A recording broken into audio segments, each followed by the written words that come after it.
Mossad, l'agence de renseignement israélienne, est souvent citée parmi les services secrets les plus efficaces et redoutés du monde.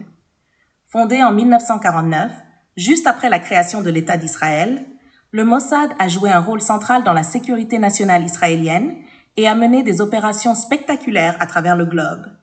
Cette organisation, dont le nom complet est Ha-Mossad le-Modin Uletafkidim Meyuchadim, Institut pour les renseignements et les affaires spéciales, est connue pour son expertise en espionnage, en contre-espionnage, en antiterrorisme et en opérations clandestines. Avant d'aller plus loin, n'hésitez pas à vous abonner à cette chaîne SVP. Grand merci. Les moyens et méthodes du Mossad. Le Mossad est réputé pour ses opérations clandestines audacieuses, souvent menées en territoire étranger. Ces opérations incluent l'assassinat ciblé, l'exfiltration de personnalités en danger et la collecte de renseignements sensibles.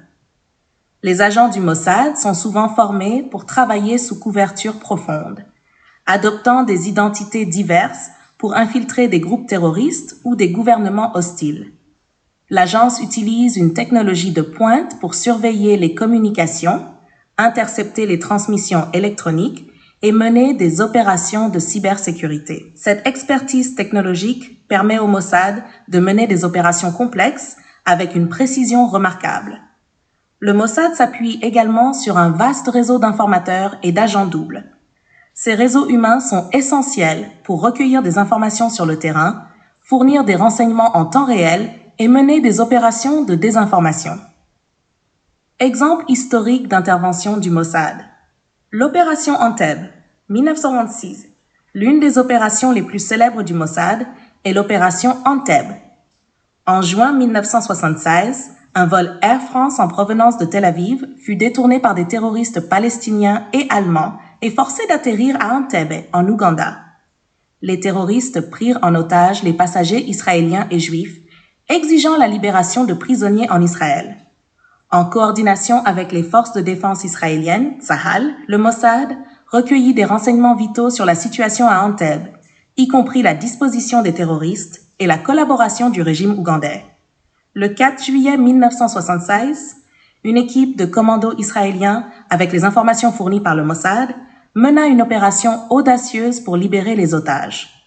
L'opération fut un succès retentissant, avec 102 des 106 otages secourus. L'affaire Eichmann, 60. Un autre coup d'éclat du Mossad fut la capture d'Adolf Eichmann, un des principaux architectes de la Shoah. Après la Seconde Guerre mondiale, Eichmann se cacha en Argentine. En 1957, Lothar Hermann, un réfugié juif en Argentine, identifia Eichmann grâce à des informations obtenues par sa fille, qui sortait avec le fils d'Eichmann. Hermann transmit ces informations au procureur général israélien, qui les communiqua au Mossad. En 1960, le chef du Mossad, Isser Harel, décida d'organiser une mission pour capturer Eichmann. Des agents furent envoyés en Argentine pour confirmer l'identité d'Eichmann et surveiller ses mouvements. Une fois son identité confirmée, le Mossad mit en place un plan audacieux pour le capturer et le ramener en Israël.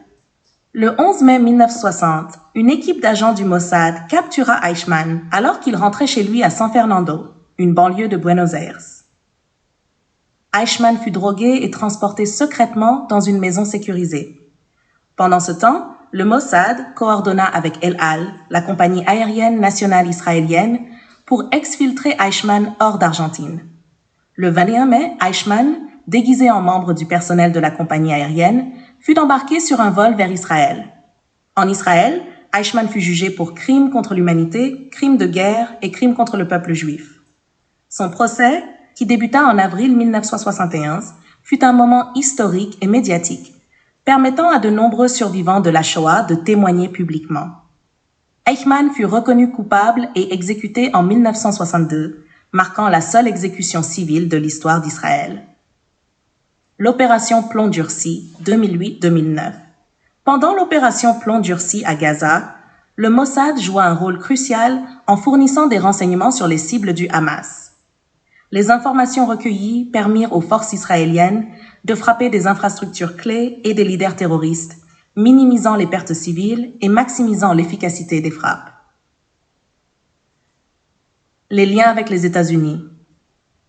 Le Mossad entretient des relations étroites avec les agences de renseignement américaines, notamment la CIA et la NSA. Cette coopération se manifeste par des échanges de renseignements, des opérations conjointes et une collaboration technologique. Les États-Unis et Israël partagent souvent des intérêts communs en matière de sécurité, notamment la lutte contre le terrorisme et la surveillance des activités nucléaires en Iran. Cependant, la relation entre le Mossad et les États-Unis n'a pas toujours été exempte de tensions. L'affaire Jonathan Pollard, un analyste de la marine américaine qui espionna pour Israël dans les années 1980, provoqua une crise diplomatique majeure. Pollard fut arrêté et condamné à la prison à vie, et l'affaire jeta une ombre sur les relations bilatérales pendant de nombreuses années.